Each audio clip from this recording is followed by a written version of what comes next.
And we are now walking to our recycling station, which is just about like 2-3 minutes walk from my place. And let's cross the road here. And we're just holding our little paper recyclable, the bags, and I have mine too. Hey again, thank you for tuning in, and thank you for staying tuned. And oh, it's really windy today. And yeah, and we're walking through recyclables, and I just want to show you guys like how we do our recycling in Hong Kong, and at these like actual recycling station where they have proper like sorting and whatnot. So we're gonna cross the road. Ooh, it's really windy. Oh, Bray, you did the research. Nice. If the global population adheres to a standard of 1 disposable face mask per day after lockdowns end, the pandemic could result in a monthly global consumption and waste of 129 billion face masks and 65 billion gloves. Oh my God. That is a lot. That is really, really a lot. Oh my God. I'm actually scared. And yeah, sometimes I actually feel guilty too, like for wearing like disposable surgical masks. But unfortunately, this is the more protective one. We could opt for like reusable ones, but for those to be like actually protective of yours, of you, you will actually still have to add like insert a filter into those reusable masks. So you still end up with we're crossing the road. So you still end up using those like filters, and those filters need to be disposed anyways. And so, oh, there we go. We have this. Let me just show you guys this. This is the recycling bin. So we have blue for paper, and then we have brown color for plastic bottles, and then we have yellow metal. And so these are like the recycling bins, but unfortunately, if you just take a look inside, I mean, I can't really show you what's inside, but as you can see, this man just dumped like, I believe it's a plastic bag with bread inside, and I would say he probably hasn't cleaned it. And so sometimes you would really wonder, all those recycling bins, are they actually useful? Are they actually effective? You know? Yeah, Brett, reusable cloth masks are good for the environment for sure. Like I said, I think for it to be like more protective and actually block, virus particles and whatnot, I think it's the best to put a piece of like filter. I saw some websites and some like zero waste shop saying how you could use like kitchen towel as a filter, but of course, I mean, that's no guarantee, because those are kind of like, DIY sort of mask making or filter making, which is not guaranteed. I mean, these surgical masks, they have been like tested, and they have, like certificate. All right, so there we go. Right here, this is a recycling center near my house.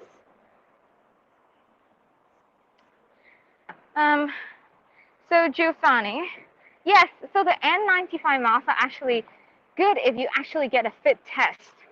And those are usually like reserved for medical workers. So this is a recycling center. There we go. Oh, they have new gadgets. What is this new machine? So here's the recycling station. As you can see, you have like, this is for number 1, PET plastic. This is for plastic number 2, HDPE. Number 3, number 4, number 5, and 6. And we have different, and we have a polyfoam as well. So these are actually for those, they have nothing inside. Shall we put our first one in? Is it in my, yeah, no. Was it? I think it's in your bag, honey. Let me just grab this back from you. Oops, sorry.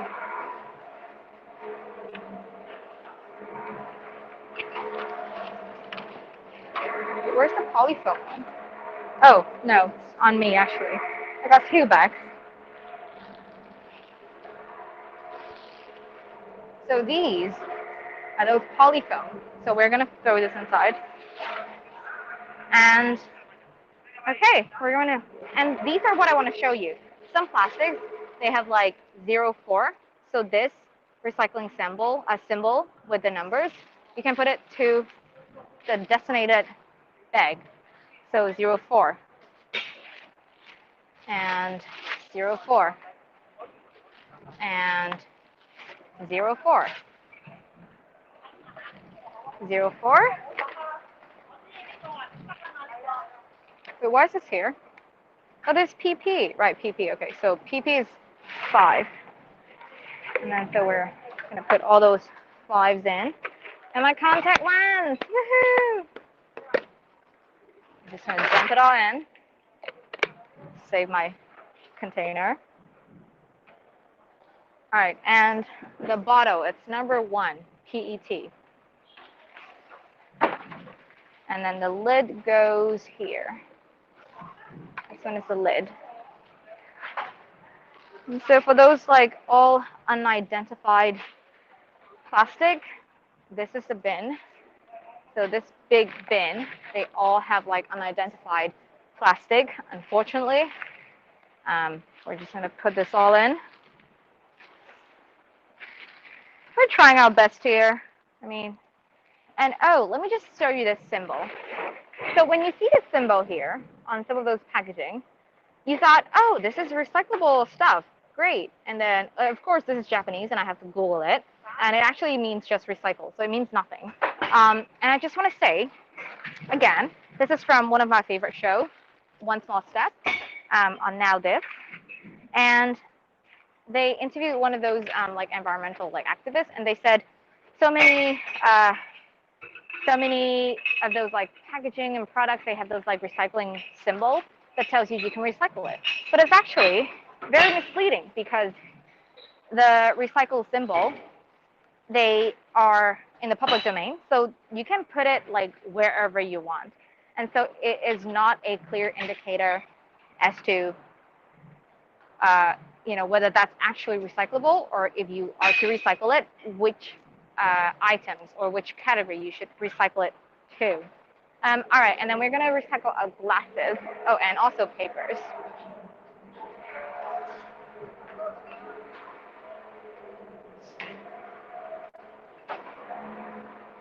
All right, let's do our glasses first. So glasses, this is a glass bottle recycling bin.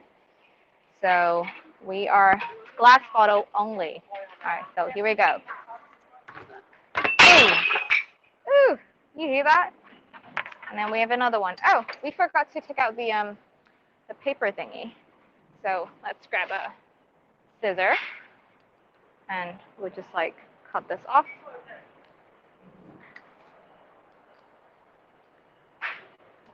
So it's really important that you separate those like wrappings, because these are plastic. And so there's this like bin for the wrappings. And then clear, clean glass bottle. Here we go, again. Okay, there we go. No more glass. And then we're gonna go paper. So paper, actually there are different kinds of paper too. So this boxes is for like actual like paper boxes, so you can put that in. Papers like this, they're actually like more like easier to recycle because it has these like kind of layers. I don't know if you can see it here. So you can see those layers. These are easier to recycle. So we can put that all in. Actually, I don't know about this. Where should we put this? Actually, I don't know. it's probably here. Okay. And then this. Okay, can you help this? Yes. So this is another type of cardboard-ish paper. So we're gonna, oh, sorry. I'm just gonna cut out those tapes so that it's easier to handle.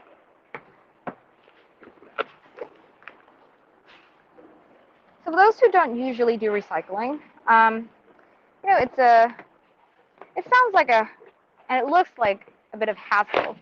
But trust me, if you do it every time, like one step by step, you'll find it's actually not that difficult to do. All right, let's do the other. Woo! I almost drop it.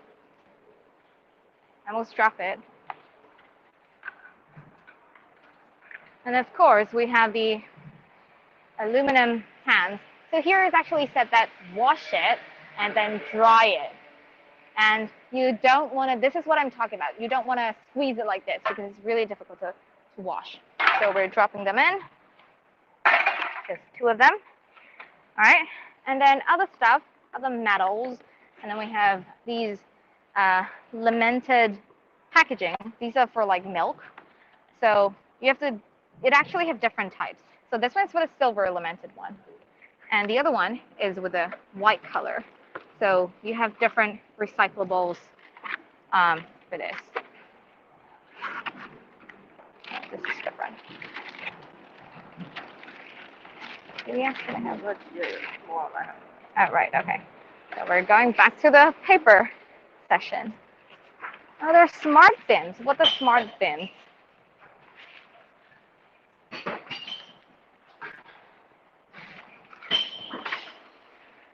So we can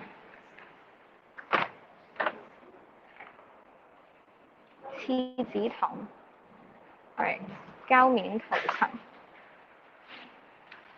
So these, it says some of them have like kind of like plasticky layer. You can put that in too. So these are like plasticky layer. You see that it's actually like shiny. So it has a certain layer of like plastic on the surface of that paper. So all of these goes into here.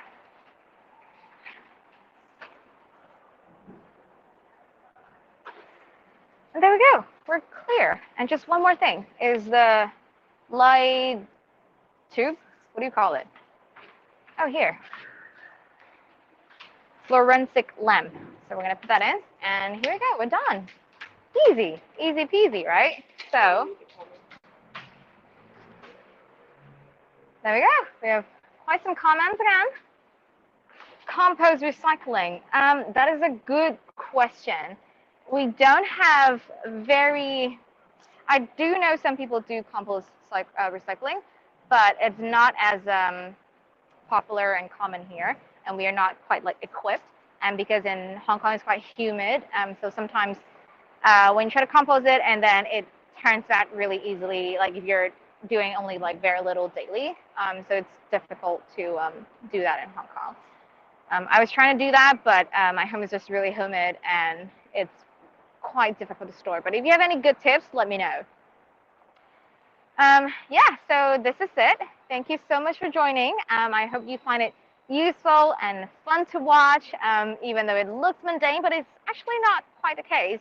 So I hope you can follow those tips as well and help us really help the environment. It's not only for yourself, it's also for our future generation, it's for our planet. So yeah,